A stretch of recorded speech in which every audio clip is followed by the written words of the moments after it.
Big boss Malayalam season 7 ആദ്യത്തെ prediction list ആയിട്ട് വന്നിരിക്കുകയാണ്. അയ്യോ ഞാൻ അത് മറന്നു വായിച്ചേ. വെറും സാധ്യത മാത്രമാണ്, കൺഫർമേഷൻ അല്ല. പ്രഡിക്ഷൻ ലിസ്റ്റ് ആണ്. കൊള്ളാം, അസലായിരിക്കുന്നു. ആദ്യം തന്നെ ഒന്നും കൂടെ ഞാൻ പറയുകയാണ്, കർത്താവിന്റെ നാമത്തിൽ ബാക്കി പറയരുത്. ഇത് പ്രഡിക്ഷൻ ലിസ്റ്റ് ആണ്. കുടുംബസമേതം വരണം. ഓഡീഷൻസിന്റെ കാര്യം, ഓഡീഷൻസ് ഒക്കെ അവസാന ഘട്ടത്തിലേക്ക് പോയിക്കൊണ്ടിരിക്കുകയാണ്. നിറമുണ്ട്, സൗന്ദര്യമുണ്ട്, മുടിയുണ്ട്. ഒന്ന് കരകയറ്റി തരണേ. Sports, film field, anchor, dancer, RJ, VJ, പിന്നെ ഞാൻ ഒരു സ്ഥലത്ത് ശരി കലാപരിപാടികൾ എന്തൊക്കെയാണ് പലതും ഉണ്ടെങ്കിലും എല്ലാം കൂടെ ഒരു മിക്സ് ചെയ്ത് കുറച്ച് പേര്. ഓഹോ, അത് ശരി, ഇപ്പൊ മനസ്സിലായി. വെറും ഒരു 14 പേരുടെ പേര് മാത്രമേ. മതിയോ?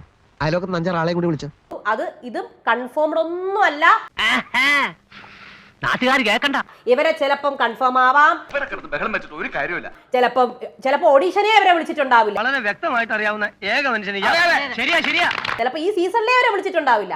രണ്ടിലൊന്നും അറിയിട്ട വീരാൻ ഇവിടുന്ന് പോകുള്ളൂ.